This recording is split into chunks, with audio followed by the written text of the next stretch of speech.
యేసు ప్రభు శరీరధారిగా ఈ భూమి మీద ఉన్నప్పుడు ఆయన 12 మంది శిష్యులని ఏర్పాటు చేసుకున్నాడు. యేసు ప్రభు 12 మంది శిష్యులని ఏర్పాటు చేసుకున్న తర్వాత ఒక దినాన యేసు ప్రభు 12 మంది శిష్యులకి చెబుతున్న ఒక బాధ్యత లేదా ఒక హెచ్చరిక ఏమిటంటే, చూడండి, మత్తయి సువార్త 28వ అధ్యాయము.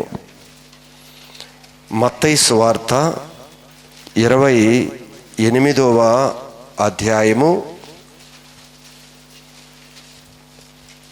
19వ వాక్య భాగాన్ని చదువుకుందాం. చూడండి జాగ్రత్తగా. మీరు వెళ్ళి సమస్త జనులను శిష్యులుగా మీరు చేయండి. యేసు ప్రభు తన దగ్గరికి వచ్చిన శిష్యులకి ఒక బాధ్యత అప్పగిస్తూ, మీరు సర్వ సృష్టికి వెళ్ళి మీరు సువార్తను ప్రకటించండి. ప్రకటించి ఎవరైతే విశ్వసించి వారు మీ యొద్దకు వస్తారో వారిని మీరు శిష్యులుగా మీరు తయారు చేయాలి అని యేసు ప్రభు ఆ రోజు శిష్యులకి ఒక బాధ్యత అప్పగించాడు. ఈరోజు సంఘంగా మనకి కూడా ఈరోజు ఒక సేవకులుగా మాకు అప్పగించిన బాధ్యత కూడా ఏమిటి అంటే, శిష్యులుగా మార్చాలి అనేది ఒక బాధ్యత అప్పగించాడు. ఈరోజు సంఘాలు మనం చూసుకుంటున్నప్పుడు సంఘములో విశ్వాసుల సంఖ్య బాగా అభివృద్ధి పొందుతూనే ఉంది. కానీ శిష్యుల యొక్క సంఖ్య ఎందుకు ఎదగటలేదు అనే ఒక ప్రశ్న. ఏమి ఎదుగుతున్నారు? విశ్వాసులు సువార్త ప్రకటించబడుతుంది, సువార్తను విశ్వసించిన వారు ఆలయంలోనికి చేర్చబడుతున్నారు. కానీ యేసు ప్రభు చెప్పిన మాట ఏమిటి అంటే, మీరు వారిని శిష్యులుగా చెయ్యండి. ఎలా చేస్తాం? చేతులతో ఏమన్నా చేసేది అది కాదు. కానీ యేసు ప్రభు అంటాడు, మీరు శిష్యులుగా చేయండి అని చెప్తున్నాడు. వారికి ఎలా శిష్యులుగా చేయగలం? అందుకే అక్కడ ఒక బాధ్యత కూడా అప్పగించాడు ప్రభు. శిష్యులుగా మార్చబడటానికి అక్కడ మరొక కండిషను, బాధ్యత ఏం చెప్పాడు అంటే, తండ్రి యొక్కయు కుమారుని యొక్కయు పరిశుద్ధాత్మ యొక్క నామములోనికి వారికి బాప్తిస్మం ఇచ్చుచు నేను మీకు ఏ ఏ సంగతులు చెప్తున్నాడు. నేను ఏ ఏ సంగతులు మీకు ఆజ్ఞాపించితినో ఆజ్ఞ ఖచ్చితంగా చేయవలసినవి ఉన్నాయి. ఏ ఏ విషయాలైతే నేను మీకు ఆజ్ఞాపించానో వాటన్నిటిని గైకొనవలెనని వారు గైకొనాలి అని వారికి మీరు బోధించండి. ఎందుకు ఈరోజు విశ్వాసులుగానే ఉంటున్నారు, శిష్యులుగా ఎందుకు మార్చబడటం లేదు అంటే, ఇదిగో దేవుని యొక్క ఆజ్ఞ, దేవుని యొక్క ఉపదేశాన్ని మీరు వారికి తెలియచేసి ఖచ్చితంగా ఈ ఉపదేశం ప్రకారం మీరు నడవాలి, ఈ ఉపదేశం ప్రకారం మీరు ఉండాలి అని వారికి మీరు బోధించండి అని చెప్తున్నారు. ఎందుకు ఈ బోధ మన దగ్గరకు వస్తున్నప్పుడు, ఎప్పుడైతే ఈ బోధ మనం అంగీకరించమో, ఈ బోధను మనం లక్ష్య పెట్టమో, మనందరం విశ్వాసులుగా ఉంటున్నాం కానీ శిష్యులుగా మార్చబడలేకపోతూ ఉన్నాం. ప్రభువుకి కావాల్సింది శిష్యులు. శిష్యులకి విశ్వాసులకి ఉన్న వ్యత్యాసం నేను తర్వాత చెప్తాను. ఈరోజు ఇక్కడ అంటున్న మాట ఏమిటి అంటే, ఈరోజు సువార్త ప్రకటిస్తున్నాము, మీకు సువార్త వచ్చింది, మీరందరూ సంఘంలో చేర్చబడ్డారు. సంఘంలో చేర్చబడిన మన అందరము కూడా దేవుని యొక్క శిష్యులుగా మార్చబడాలి అంటే ఖచ్చితంగా ప్రభు చెప్తున్నాడు, నేను మీకు ఏ ఏ సంగతులైతే నేను ఆజ్ఞాపించానో, అదే విషయం నాతో కూడా ఆయన మాట్లాడుతున్న మాట అదే. ఏ ఏ విషయాలైతే నేను నీకు ఆజ్ఞాపించానో ఆ మాట ప్రకారం ముందు నువ్వు నడుచుకుంటూ, నీకు అప్పగించిన వారిని కూడా ఆ మాట ప్రకారం నువ్వేం చేయాలి? నడిపించాలి అని వారికి బోధించు. ఇది ఇక్కడ ఎందుకు మనం శిష్యులుగా మార్చబడలేకపోతున్నాము అంటే కారణం ఏమిటి అంటే దేవుని యొక్క ఉపదేశాన్ని మనం సరిగా దేవుని మాటలుగా మనం రిసీవ్ చేసుకోవటం లేదు. అందుకే ఈరోజు ఈ ప్రాబ్లం అంతా వస్తుంది అందుకే ఈరోజు సంఘాన్ని ఒకసారి మనం పరిశీలిస్తే సంఘంలో ఎలా ఉన్నారు మనుషులు అంటే అభివృద్ధి పొందని వారు ఉన్నారు. ఎన్ని సంవత్సరాలు దేవాలయానికి వస్తున్నా ఈ విశ్వాస జనాంగంలో మనం జాగ్రత్తగా పరిశీలన చేస్తే ఈ అభివృద్ధి లేని వారు ఒక గుంపు ఉంది, అక్కరలేని అభివృద్ధి కలిగిన గుంపు ఉంది. జాగ్రత్తగా మాట గమనించాలి. ఒకటి మాట్లాడండి, అభివృద్ధి లేని వారు ఉన్నారు. రెండవ గుంపు అక్కరలేని అభివృద్ధి కలిగిన వారు ఉన్నారు. మూడవ గుంపు తగిన విధంగా అభివృద్ధి పొందిన వారు ఉన్నారు. జాగ్రత్తగా ఈ విషయాన్ని మీరు గమనించగలగాలి. ఇక్కడ అభివృద్ధి లేనివారు, ఎందుకు అభివృద్ధి లేనివారు ఉంటున్నారు సంఘంలో? సంఘమంతా దేవుని శిష్యులుగా మార్చబడాలి కదా. ఈరోజు సంఘంలో ఎందుకు అక్కరలేని అభివృద్ధి, అవసరం లేనిది, అక్కర లేనిది, దేవుడు అంగీకరించని అభివృద్ధి కలుగుతున్న వారు ఉన్నారు. అసలు అభివృద్ధి లేని వారు ఉన్నారు.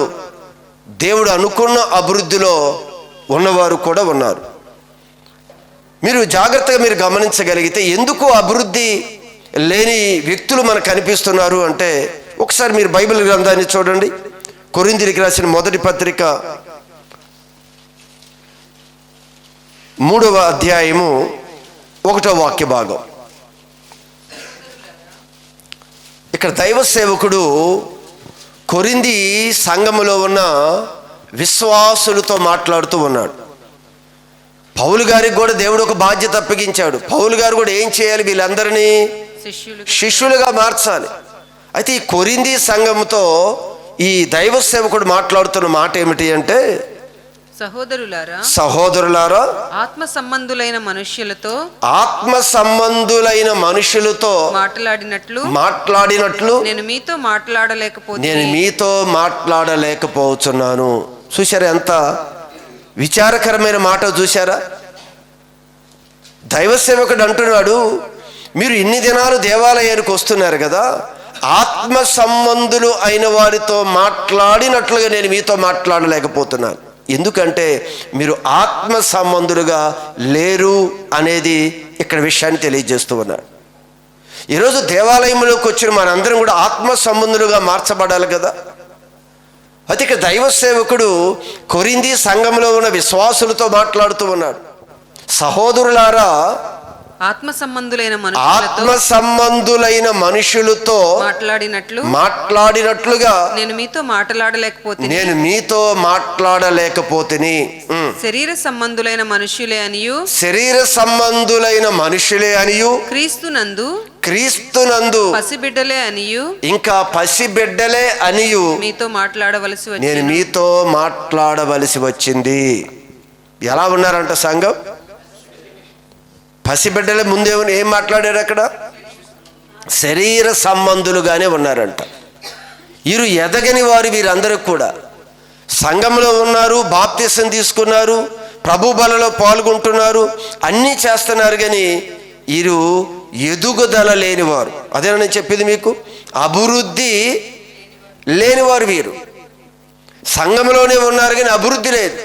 అందుకే దైవ సేవకుడు అంటాడు, నేను మీ యొద్దకు వచ్చినప్పుడు ఒక ఆత్మ సంబంధి అయిన వ్యక్తితో మాట్లాడిన విధంగా మీతో అనేకమైన విషయాలు నేను మాట్లాడాలి అనుకుంటే అది నాకు కుదరట్లేదు. ఆత్మ సంబంధులతో అయితే దైవత్వం గురించి, దేవునికి ప్రేమ గురించి, దేవునికి గొప్పతనం గురించి, విశ్వాసం గురించి ఎక్కువ మనం మాట్లాడుకోవచ్చు. కానీ నేను మీ వద్దకు వచ్చినప్పుడు ఆ మాటలు నేను మాట్లాడలేకపోతున్నాను. ఎందుకంటే మీరు ఇప్పటికీ కూడా శరీర సంబంధంగానే ఉన్నారు. క్రీస్తులో మీరు పసిపిల్లలు, చిన్న పిల్లలుగానే ఉన్నారు అని చెప్తున్నారు. చిన్న పిల్లలుగా ఉన్నామంట. చిన్న పిల్లలుగా ఉంటే నష్టం ఏంటో తెలుసా మీకు? ఒకవేళ ఎదగకుండా, ఈరోజు సంఘం మీరు గమనించారు, చిన్నపిల్లలుగా ఉన్నారు అంటే యేసు ప్రభు చిన్నపిల్లలు కోరుకున్నాడు కదా అని మీరు ఆ అంశంలోకి వెళ్ళకూడదు. ఇక్కడ ఏం చెప్తున్నాడు అంటే, చిన్నపిల్లలు ఏ విధంగా అయితే శరీర సంబంధంగా ఆలోచిస్తూ చిన్నపిల్లలు ఉంటారో ఆ విధంగా మీరు ఉన్నారు. ఆత్మ సంబంధులుగా ఉండవలసిన మీరు ఇప్పుడు చూస్తే పొజిషన్ అలా ఉంది అనేది ప్రభు మాట్లాడుతున్నాడు. ఈరోజు మీరు ఒక విషయం గమనించండి, ఇంకా మనం చిన్న పిల్లలుగానే ఉంటే జరిగే నష్టం ఏంటో మీకు తెలుసా? మీరు ఆలోచించేయండి. ఇంకా చిన్న పిల్లలుగానే మన ప్రవర్తన ఉంటే, ఇంకా అభివృద్ధి పొందని వారిగానే ఉంటే, అభివృద్ధి పొందని వారిని ఏ విధంగా పోల్చాడు ప్రభు? చిన్న పిల్లలుగా పోల్చాడు, శరీర సంబంధులు అని పోల్చాడు. ఈ విధంగా ఉండటం వల్ల ఎంత నష్టమో తెలుసా? మన పిల్లలు కూడా ఎదగలేదు అనుకోండి, మనకు ఆనందం ఉంటుందా చెప్పండి? మన పిల్లలు ఎదగాలి, ఎదిగితేనే మనకు ఆనందం. ఎదగకపోతే మనకి ఆనందం ఉండదండి, ఆనందం ఉండదు. ఎదుగుతూ ఉంటే మనకు ఆనందం. కానీ ఇక్కడ సంఘం అంట అభివృద్ధి రావట్లేదంట, అభివృద్ధి లేదంట. సంఘంలో విశ్వాసులు అభివృద్ధి లేదంట. ఇంకా ఎన్ని దినాలు దేవాలయానికి వచ్చినా కూడా శరీర సంబంధంగా మాట్లాడిన మాటలు మాట్లాడుతున్నారు. ఈరోజు సంఘాన్ని మీరు చూడండి, సంఘంలో ఇద్దరు విశ్వాసులు కూర్చుంటే ఏమని మాట్లాడుకుంటున్నారు? అసలు మన మాటలు వింటే వీరి శరీర సంబంధుల ఆత్మ సంబంధుల అనేది అసలు తేలిపోయింది. మీరు కూర్చొని ముచ్చటించండి, మీరు మాట్లాడుకోండి. సిస్టర్స్ గుంపు కానీ బ్రదర్స్ గుంపు కానీ ఒక ప్రదేశంలో మీరు కూర్చొని మాట్లాడటానికి మిమ్మల్ని విడిచిపెడితే మీరు ఏమని మాట్లాడుకుంటారు? శరీర సంబంధమైన విషయాలు మీరు మాట్లాడతారు. ఒకరితో ఒకరు అసూయలు, ద్వేషాలు, అల్లరితో కూడిన మాటలు, అపవిత్రమైన మాటలు, ఇవన్నీ చూస్తున్నప్పుడు పరిశుద్ధాత్మ దేవుడు ఏమంటున్నాడు అంటే, మీరు శరీర సంబంధులు, మీరు ఇంకా పసిపిల్లలే క్రీస్తునందు, మీరు ఇంకా పాలు తాగవలసిన వారే, ఇంకా మీ స్థితి ఎలానే ఉంది అని ప్రభు ఇక్కడ మాట్లాడుతూ ఉన్నాడు. ఈ చిన్న స్థితే ఉంటే ఇప్పటికీ కూడా అభివృద్ధి జరగాలి అని ఆశ లేకుండా పర్వాలేదు ఇలానే ఉంటాము అనుకుంటే జరిగే మరొక నష్టం కూడా ఉంది. చూడండి, ఎఫెసీ పత్రిక 4వ అధ్యాయము 14వ వాక్య భాగం. మనము ఇక మీదట పసిపిల్లలమై ఉండి మనుష్యుల మాయోపాయముల చేత. పసిపిల్లలుగా ఉంటే ఏం డేంజరో చెప్తున్నారు. ఇప్పటికీ అభివృద్ధి కానీ సంఘంలో రాకపోతే, విశ్వాసుల యొక్క జీవితంలో అభివృద్ధి రాకపోతే జరిగే ఒక నష్టాన్ని ఇక్కడ క్లియర్గా ప్రభు మాట్లాడుతూ ఉన్నారు. మనం చాలా నిర్లక్ష్యం అండి. దేవాలయానికి వస్తూ కూడా చాలా నిర్లక్ష్యం. అసలు ఏ విషయాలు మాట్లాడతారు? ఒక సేవకుడు మీతో మాట్లాడాలి అంటే ఆత్మ సంబంధమైన విషయాలు మాట్లాడాలా, శరీర సంబంధమైన విషయాలు మాట్లాడాలా? ఆత్మ సంబంధమైన విషయాలు మాట్లాడే అవకాశం లేని విధంగా ఇంకా సంఘం పసిపిల్లల్లాగానే ఉంది అని, ఇంకా శరీర సంబంధులుగానే ఉన్నారు అని ఇదిగో దైవ సేవకుడు దుఃఖపడుతూ ఉన్నాడు. అంటూ ఇక్కడ అంటున్న మాట ఏమిటి? ఎఫెసీ పత్రికలో మనము ఇక మీదట పసిపిల్లలమై ఉండి మనుష్యుల మాయోపాయముల చేత, మనుషుల యొక్క మాయోపాయముల చేత వంచనతోను, అదిగో ఇంకా పసిపిల్లలుగా ఉంటే, ఇంకా రేపు రాబోయే దినాల్లో కూడా నీవు ఆత్మీయతలో బలంగా లేక నువ్వు శరీర సంబంధిగానే ఉంటే జరిగే ఒక నష్టం గురించి తెలియజేస్తూ ఉన్నాడు. ఏమిటంట నష్టం? మనుష్యుల మాయోపాయముల చేత, మనుషుల యొక్క మాయోపాయముల చేత వంచనతోను తప్పు మార్గమునకు లాగు కుయుక్తితోను, తప్పుడు మార్గములోనికి లాగే కుయుక్తులతోను గాలికి కొట్టుకొని పోవునట్లు కల్పింపబడిన ప్రతి ఉపదేశమునకు, అది కల్పింపబడిన ప్రతి ఉపదేశమునకు ఇటు అటు కొట్టుకొని పోవచ్చు. కల్పితమైన బోధలో ఇటు అటు కొట్టుకొని పోతారంట. అసలు ఏ విధంగా ఉంటే రాబోయే దినాల్లో జరిగే ఒక ప్రమాదాన్ని తెలియజేస్తున్నాడు. చివరికి కృప నుంచి మనం తొలగిపోతాం, రక్షణ నుంచి మనం తొలగిపోతాం. ఇది చాలా ప్రమాదం. ఉన్నతమైన ఉపదేశంలో నుంచి మనం తొలగిపోతే జరిగే నష్టము చాలా భయంకరమైన నష్టమండి. ఆ ఉన్నతమైన రాజ్యాన్ని మనం కోల్పోతాం. మనం చేసే చిన్న నిర్లక్ష్యం, చిన్న అశ్రద్ధ చాలా మన జీవితంలో నష్టాన్ని కలగజేస్తుంది. కనుక అక్కడ మరొకసారి ఆ పదాలు చదవండి. ఇంకా చిన్నపిల్లలుగా ఉంటే ఏం జరుగుతుందో, మనుష్యుల మాయోపాయముల చేత, మనుషులు నిన్ను మాయ చేసి మోసం చేస్తే ఆ మోసంలో పడిపోతావు నువ్వు.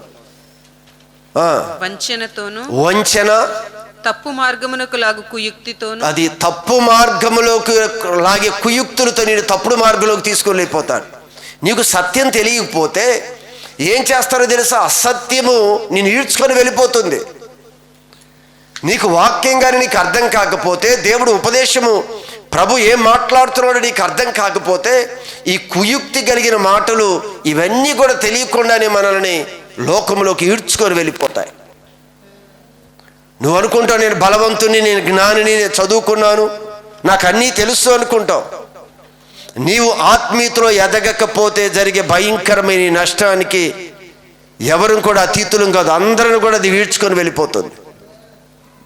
మరేమన్నాడు, తప్పు మార్గమునకు లాగు కుయుక్తితోను, కుయుక్తితోను గాలికి కొట్టుకొని పోవునట్లు, గాలికి కొట్టుకొని పోవునట్లు కల్పింపబడిన ప్రతి ఉపదేశమునకు, కల్పింపబడిన ప్రతి ఉపదేశమునకు ఇటు అటు కొట్టుకొని పోవచ్చు, ఇటు అటు కొట్టుకొని పోవచ్చు, అలల చేత, అలల చేత ఎగరగొట్టబడిన ఎగరగొట్టబడిన వారమైనట్లుగా ఉంటామంట. అంతే, మన ఆత్మీయ జీవితం అంతా కూడా చిందరవందర అయిపోతుంది. అంత మోసంలోకి వెళ్ళిపోతాం. ఏం చేయాలో తెలీదు. ఏ తప్పుడు బోధలు, ఏ బోధ వచ్చినా నిజమే అనుకుంటాం. వారు వచ్చి ఇది పర్వాలేదంటే అలా చేసేస్తాం, ఇటు రమ్మంటే ఇటు వెళ్ళిపోతాం. అసలు ఏదే మనకు అర్థం కాదు. ఇంకా ఆత్మీయతలు ఎదగలేదు కదా, ఇంకా శరీర సంబంధంగా ఉన్నాం కనుక అసలు అన్ని శరీర సంబంధమైన ఆ ఉపదేశాల వైపు మనం తిరిగి మన జీవితాలన్నీ పాడు చేసుకుంటాము అనే విషయాన్ని తెలియజేస్తూ ఉన్నాను. ఎప్పుడు మనం అభివృద్ధి లేకపోతే, అభివృద్ధి లేకపోతే జరిగే నష్టం గురించి చెప్తున్నాడు ఇక్కడ. మనం అభివృద్ధి లేకపోతే నష్టం ఎలా ఉంది. మరొకటి, అభివృద్ధి లేని వారి గురించి చెప్పాము. మరొక విషయం ఏం చెప్పాను మీకు, అక్కరలేని అభివృద్ధి కలిగిన వారు ఉన్నారు. ఈరోజు సంఘానికి మనం వస్తూ ఉంటాం. సంఘములో చక్కగా దేవుని యొక్క ఉపదేశాన్ని నేర్చుకుంటూనే అక్కరలేని అభివృద్ధి ఏంటో తెలుసా, మనిషికి తెలియని ఒక అహంకారము, ఒక ద్వేషభావము, అసూయ, ఇవి అక్కరలేని అభివృద్ధి. మనిషి మీకు అర్థం కావాలి అంటే, ఇశ్రాయేలీయుల సమాజంలో మోషే నాయకత్వంలో ఇశ్రాయేలీయుల యొక్క సమాజాన్ని ముందుకు నడిపించడానికి ఒక నాయకుడిగా ఉన్నాడు మోషే. ఆ సమయంలో అందరూ కూడా మోషే ద్వారా ఉపదేశాన్ని ఆలకిస్తూ దేవుడిచ్చిన ఆ మాటలు, ఆ ధర్మశాస్త్రం ప్రకారం అందరూ నడిపించుకుంటూ ముందుకు తీసుకుని వెళుతూ ఉన్నాడు మోషే. అందరూ కూడా దానిలో కూడా అభివృద్ధి లేని వారు ఉన్నారు, అక్కరలేని అభివృద్ధి కలిగిన వారు. ఎవరు అక్కరలేని అభివృద్ధి కలిగిన వారు మీకు అర్థం కావటానికి ఆ సందర్భాన్ని తీసుకొని వచ్చాను. అక్కడ దాతాను, కొరాహు, దాతాను, అబీరాము అనే వ్యక్తులు, వారు బాగా మాకు వాక్యం తెలుసు అనుకున్న వ్యక్తులు ఒకరోజు మోషే మీద తిరుగుబాటు చేశారు. వీరు ఏ అభివృద్ధి అంటారు? ఏ అభివృద్ధి వీరిది? అక్కరలేని అభివృద్ధి. ఈరోజు సంఘాల్లో కూడా అసలు అభివృద్ధి లేని వారు కొంతమంది అయితే, అక్కరలేని అభివృద్ధి తీసుకొని వచ్చి నాశనం చేసుకునేవారు కూడా లేకపోలేదు. వీరు ఏం మాట్లాడారో తెలుసా? ఏ విధమైన మాటలు వారు మాట్లాడారో తెలుసా? దేవుడు నియమించిన నాయకుడి మీద వారు మాట్లాడిన విధానం ఏంటో తెలుసా? చూడండి ఒక్కసారి ఆ మాటలు మీకు పరిచయం చేస్తాను. సంఖ్యాకాండము 16వ అధ్యాయం 1వ వాక్య భాగం. కోరహు, దాతాను, అబీరాములు. సంఖ్యాకాండము 16వ అధ్యాయము 1వ వాక్య భాగం. కోరహు, దాతాను, అబీరాములు. నా వైపు చూడండి అమ్మా. కోరాహు, దాతాను అబీరాములు ఇశ్రాయేలీలలో పేరు పొందిన సభికులు అంటే సభలో మెయిన్ క్యారెక్టర్ కలిగిన వారు. సమాజ ప్రధానులు అయినా అదిగో సమాజంలో ప్రధానులు వీళ్ళందరూ కూడా ఏ అభివృద్ధి పొందిన వారు మీకు అర్థం కావాలి. సమాజములో పెద్దవారు వీరు. ప్రధానులైన 250 మందితో 250 మంది. ఇదిగో ప్రధానులు ఇక్కడ కొంతమంది ఉన్నారు కదా, వీరితో వీళ్ళందరినీ కలిపి 250 మంది. ఏ అభివృద్ధి లేని వారు వీరు. అక్కరలేని అభివృద్ధి పొందిన వారు వీరు. అవసరం లేని విషయాల్లో తలదూర్చుకొని దాంట్లో ముందుకి మాకు బాగా తెలుసు అనుకునేవారు వీరు. వీరు మోషేకు ఎదురుగా నిలబడి మోషే అహరోనులకు విరోధముగా పోగుపడి అది మోషేకు అహరోనుకు ఎదురుగా పోగుపడి మీతో మాకిక పని లేదు. అది ఏమంటున్నారు చూశారు వీళ్ళు. దేవుడు నియమించిన నాయకుడితో ఏం మాట్లాడుతున్నారో తెలుసా? దేవుడు నియమించిన సేవకుడితో ఏం మాట్లాడుతున్నారో తెలుసా? ఇదే అభివృద్ధి ఎలాంటిదో మీకు అర్థం కావాలి. అలాంటి అభివృద్ధి కలిగిన వారు వీరు. అక్కరలేని అభివృద్ధి కలిగిన వారు వీరు. ఈ అభివృద్ధి ఎంత నాశనానికి తీసుకుని వెళ్ళిందో తెలుసా? ఈ అభివృద్ధి ఏమని మాట్లాడుతుందో తెలుసా? ఏమంటుంది? మీతో మాకు ఇక పని లేదు. మీతో మాకు మోషేతో అంటుంది, ఇక మీతో నాకు పని లేదు. ఈ సర్వ సమాజములో ప్రతి వాడు పరిశుద్ధుడే. యెహోవా వారి మధ్య ఉన్నాడు. దేవుడు వారి మధ్యలో ఉన్నాడు. యెహోవా సంఘము మీద దేవుడు అయిన యెహోవా సంఘము మీద మిమ్మును మీరెలా హెచ్చించుకొనుచున్నారు? మీరు ఎలా హెచ్చించుకుని ఎలా నిలబడతారు? మీరు అందరం పరిశుద్ధులమే. నువ్వేంటి నిలబడేది? నువ్వింకా మాకు పని లేదు, మీతో మాకు పని లేదు. చూశారా అభివృద్ధి? ఈరోజు సంఘాల్లో ఎలాంటి అభివృద్ధి జరుగుతుందో తెలుసా? సంఘాన్ని నాశనం చేస్తూ తన జీవితాన్ని పాడు చేసుకునే అభివృద్ధి ఇదంతా కూడా. అప్పటి వరకు మోషే నాయకత్వంలో నడిచారు. అప్పటి వరకు మోషే ఇచ్చిన ఉపదేశంలో నడిచారు. మోషే అప్పగించిన బోధలో బలపడిన వ్యక్తులు వీరు. ఈరోజు మాకు అన్నీ తెలుసు, నువ్వు అక్కర్లేదు, నువ్వు నిలబడక్కర్లేదు, మేము ఎలా నడవాలో మాకు తెలుసు అని మోషే మీద తిరుగుబాటు చేస్తూ వారు మాట్లాడుతున్న మాటలు ఇవి. అందరూ పరిశుద్ధులే. ఏమన్నాడు అక్కడ? ఈ సర్వ సమాజంలోని ప్రతివాడును పరిశుద్ధుడే. యెహోవా వారి మధ్య ఉన్నాడు. దేవుడు వారి మధ్యలో ఉన్నాడు. యెహోవా సంఘము మీద, దేవుడైన యెహోవా సంఘము మీద మిమ్మల్ని మీరు ఎలా హెచ్చించుకుంటున్నారు? మోషే ఆ మాట విని సాగిలపడి, అది ఆ మాట విన్నప్పుడు మోషే ఏమి అనలేదంట, దేవుడి ముందు సాగిలపడిపోయాడు. ప్రభా నన్ను వద్దంటున్నారు, నువ్వు నిలబెట్టావు. ఈరోజు ఇదిగో ఈ విధంగా వీళ్ళు ఇన్ని సంవత్సరాలు ఈ ఉపదేశాన్ని ఆలకించి ఈరోజు ఏం మాట్లాడుతున్నారు తెలుసా? మీతో మాకు పని లేదు అంటున్నారు అని దేవుడి ముందు సాగిలపడ్డారు. వెంటనే దేవుడు దిగి వచ్చాడు అక్కడికి. వెంటనే దేవుడు ఆ ప్రదేశంలోకి దిగి వచ్చాడు. దిగి వచ్చినప్పుడు జరిగిన భయంకరమైన నష్టం. దిగి వచ్చినప్పుడు ఏ నష్టం జరిగింది అక్కడ? భూమి నెరలు విడిచి వారిని వారి యొక్క గుడారాలు. ఎంతమంది? ఎంతమంది? వారిని వారి యొక్క గుడారాలంట వారి కలిగిన సమస్తమును భూమి మింగివేసెను అని రాయబడి ఉంది. ఏ అభివృద్ధి? ఎలాంటి అభివృద్ధి తెలుసా? ఈరోజు సంఘంలో అభివృద్ధి లేకుండా ఉన్నవారిగా ఉంటే అది ఎంత డేంజరో తెలియచేస్తున్నాడు. ఒకవేళ అక్కరలేని అభివృద్ధి కానీ నువ్వు కలిగి ఉంటే ఈరోజు సంఘానికే కాదు, చివరికి నీ జీవితాన్ని కూడా పాడు చేసుకునే విధంగా ఉంటుంది అభివృద్ధి. అయితే తగిన విధమైన అభివృద్ధి జరగాలి అంటే ఇక్కడ అభివృద్ధి లేని వారు చక్కగా తగిన విధంగా అభివృద్ధి చెందాలి అంటే సంఘంలో జరగవలసింది ఏంటో తెలుసా? ఎప్పుడు సరైన అభివృద్ధిలో ఉంటుందో తెలుసా?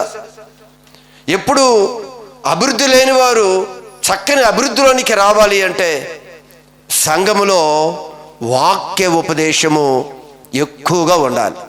చూడండి, ఒక్క మాటను మీకు జ్ఞాపకం చేస్తాను. అపోస్తల కార్యాలు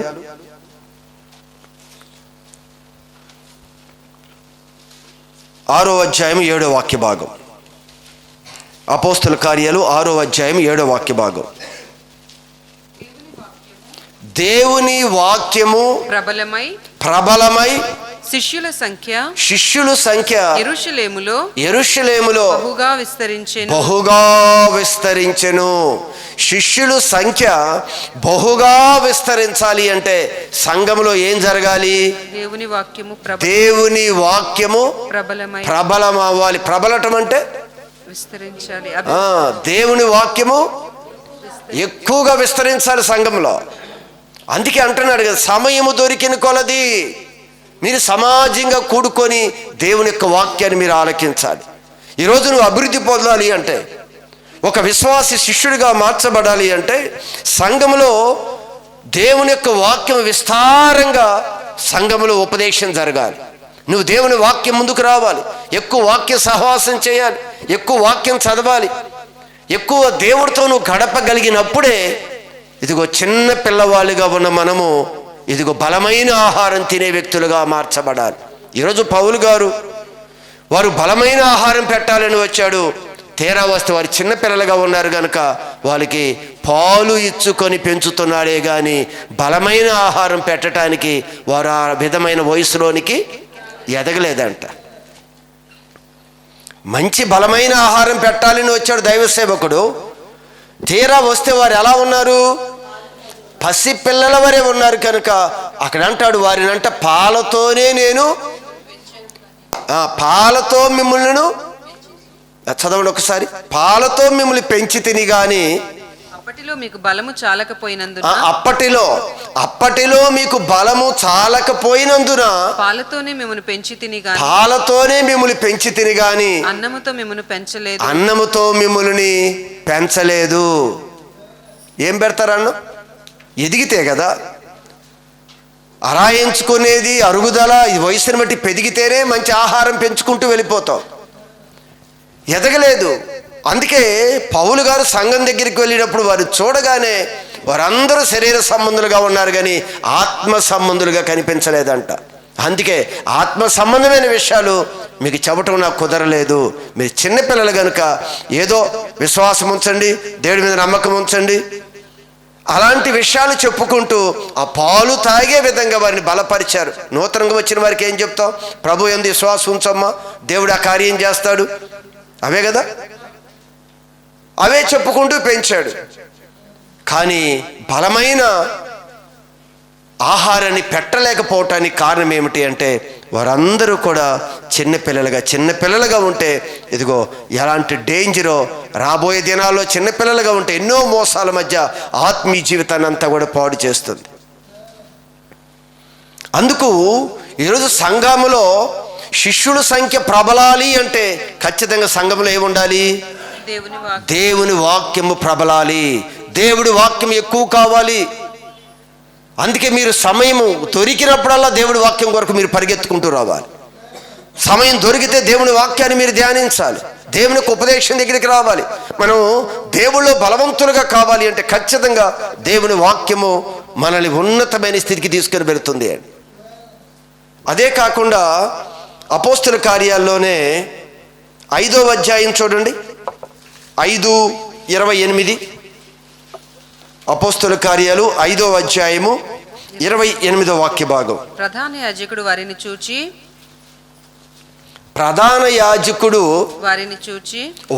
చూచి మీరు ఈ నామమును బట్టి బోధింపకూడదని అది వారు చెప్తున్నారు. మీరు బోధించొద్దు. బోధిస్తే ఏమైద్దో తెలుసా? శిష్యుల సంఖ్య పెరిగిపోయిద్ది, విశ్వాసుల సంఖ్య పెరిగిపోతుంది, శిష్యుల సంఖ్య పెరిగిపోతుంది. కనుక అక్కడ ప్రధాన యాజకులు అంటున్నారు మీరు క్రీస్తు గురించిన బోధించకూడదని, ఆ నామంలో మీరు బోధించకూడదు అని మేము మీకు ఖండితముగా ఆజ్ఞాపింపలేదా? మీకు చెప్పాం. ఏం చెప్పాం? వాక్యాన్ని ప్రకటించొద్దు, సువార్తను ప్రకటించొద్దు అని ఎవరు చెప్పారంటే వీరికి? ప్రధాన యాజకులు చెప్పారంటే శిష్యులకి. మీరు వాక్యం చెప్పొద్దు, మీరు వాక్యం ప్రకటించొద్దు అని మీకు చెప్పాం కదా. ఇదిగో మీరు యెరూషలేమును మీ బోధతో నింపి, అదిగో మీ బోధతో నింపి. హల్లెలూయా. యెరూషలేము పట్టణాన్ని దేంతో నింపారంటే వీరు దేవుని వాక్యముతో నింపారంట. యెరూషలేము పట్టణాన్ని దేవుడు వాక్యంతో నింపారు. అందుకే శిష్యుల సంఖ్య దినాల్లో విస్తారంగా పెరుగుతుంటూ వెళ్ళిపోయిందని. ఈరోజు వాక్యం అంటే అంగీకరించిన వారు ఉన్నారు. వాక్యం అంటే నొచ్చుకొని బాధ కలిగిస్తుంది అని వాక్యానికి దూరంగా వెళ్ళిపోయేవారు ఉన్నారు. గత దినంలో చెప్పుకున్నాం, ప్రతి ఒక్కరూ తనకు అనుకూలమైన బోధన వెతుక్కుంటూ వెళ్ళిపోతున్నారే కానీ యథార్థమైన ఒక బోధ దగ్గరికి వచ్చి నిలబడి తన జీవితాలు మార్చుకోవటం లేదంట. మీరు గమనించండి ఒక్కసారి. ఆ రోజు ఎలా సంఘం విస్తరించింది, శిష్యుల సంఖ్య అధికంగా పెరగటానికి కారణం ఏమిటి అంటే దేవుని వాక్యము ప్రబలింది అంటున్నాడు. రెండవది ఆ యొక్క యెరూషలేమునందు మీ బోధతో నింపారు. దేవుడు చెప్తున్నాడు వారి బోధతో నింపేశారంట. అంతా కూడా నిండిపోయిందంట. బోధే అంత వాక్యంతో నిండిపోయింది. ఈరోజు సంఘంలో అది ఉండాలి. సంఘం దేవుడి వాక్యాన్ని నేర్చుకోవాలి. సంఘం దేవుడి వాక్యాన్ని ఆలకించాలి. సంఘం దేవుడి వాక్యములో ఎదుగుతూ ఉంటే వారు బలవంతులుగా మార్చబడతారు అనేది దేవుడి వాక్యం చెప్తున్న సత్యం. ఇది చివరిగా ఒక్క మాట మీకు చెప్పి నేను ముగిస్తాను. హెబ్రీ పత్రిక 5వ అధ్యాయము 14వ వాక్య భాగం. వయసు వచ్చిన వారు అవసరమైన అభివృద్ధి ఎలా జరుగుతుందో ఇక్కడ జాగ్రత్తగా మీరు గమనించండి. అవసరమైన అభివృద్ధి, చక్కగా దేవుని శిష్యులుగా మార్చబడే స్థితిని ఇక్కడ మాట్లాడుతూ ఉన్నాడు ఆయన. వయసు వచ్చిన వారు అభ్యాసము చేత. ఇప్పుడు వయసు వచ్చిన వారు, ఇంతకుముందు చదువుకున్న వారు చిన్నపిల్లలు, వారికి వయసు రాలేదు. వారికి వయసు రాలేదు కనుక వారు ఎలా ఉన్నారంట? శరీర సంబంధులుగానే ఉన్నారు. వారు పాలు తాగేవారిగానే ఉన్నారు. వారు అభివృద్ధి చెందలేదు వారు. అయితే ఇక్కడ ఏం మాట్లాడుతున్నాడు? వయసు వచ్చిన వారు అభ్యాసము చేత మేలు కీడులను. మేలు దేని? ఏ అభ్యాసము? దేవుడు వాక్యము ద్వారా అభ్యాసం చేయాలి. మేలు కీడులను వివేచించుటకు సాధకము చేయబడిన జ్ఞానేంద్రియములు కలిగి ఉన్నారు. కనుక ఎవరు వీరు? వయసు వచ్చిన వారు. వయసు వచ్చిన వారు. దీనినే ఎవరిని అని చెబుతున్నావు? అభివృద్ధి చెందిన వారు, సరైన అభివృద్ధి కలిగిన వారు. వీరే శిష్యులు. వీరు శిష్యులుగా ఎలా మార్చబడతాము అంటే దేవుని యొక్క వాక్యము ద్వారా అంట తను అభ్యాసం చేసుకుంటూ ఉంటాడు. ఇప్పుడు ఎదిగాడు కదా, నేర్చుకుంటూ ఉంటాడు. సాధకము చేయబడిన జ్ఞానేంద్రియములు. ఈ జ్ఞానేంద్రియాలన్నీ కూడా దేవుడు వాక్యము ద్వారా సాధన చేయబడుతూ మంచేదో చెడేదో, ఏది చెయ్యాలో ఏది చేయకూడదో, ఏం మాట్లాడాలో ఏం మాట్లాడకూడదో, ఏ పరిస్థితుల మధ్యకి వెళ్ళాలో ఏ పరిస్థితులకి వెళ్ళకూడదో మనకి ఉపదేశిస్తూ ఉంటుంది. చదువుదాం మరొకసారి. వయసు వచ్చిన వారు, జాగ్రత్తగా ఆలకించండి. వయసు వచ్చిన వారు అభ్యాసము చేత మేలు కీడులను వివేచించుటకు సాధకము చేయబడిన జ్ఞానేంద్రియములు కలిగి ఉన్నారు. కనుక బలమైన ఆహారము వారికే తగును. ఎవరికి పెడతాడంటే బలమైన ఆహారము, ఇంకా బలమైన ఆహారం, ఇంకా ఆత్మీయులను బలవంతులుగా నువ్వు మార్చబడాలి అంటే నా పెట్టు తినేసేస్తాను అంటే అలా పెట్టడు ఆయన.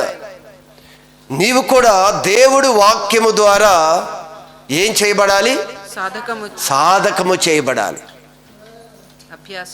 అభ్యాసము చేయబడాలి. అప్పుడు బలమైన ఆహారం పెడతాడంట ఆయన. వారే సరైన అభివృద్ధి కలిగిన వారు, వారినే శిష్యులు అని మాట్లాడుతున్నాం. వారే శిష్యులు. మన శిష్యులుగా మార్చబడాలంటే దేవుని వాక్యములో మనందరం ఏం చేయబడాలంట? అభ్యాసము చేయబడాలి. వాక్యం నీ యొద్దకు వస్తున్నప్పుడు వాక్యమాన్ని నేర్చుకొని వాక్యం ద్వారా మనం అభ్యసింపజేస్తాం కదా పిల్లలకి. అంటే ఏంటి? నేర్పటం, అంతేనా? నేర్పటం. మనం కూడా వాక్యము ద్వారా మనం నేర్చుకోవాలి. ఇలా మాట్లాడకూడదు, ఇలా చూడకూడదు, ఇలా చేయకూడదు, ఇలా అభ్యాసం చేయాలి. ఒక్కసారి చూస్తే రాదు ఇది. పిల్లలకి మనం చెయ్యి పట్టుకొని ఏం చేస్తాం? 1-4 సార్లు దిద్దిస్తాం, ప్రాక్టీస్ చేపిస్తాం కదా. మనం కూడా అలానే వాక్యము ద్వారా మనం ఏం చేయబడాలని చెప్తున్నాడు ఇక్కడ? అభ్యాసము చేయబడాలి. వారికే బలమైన ఆహారము, వారే ఆయన శిష్యులవుతారు.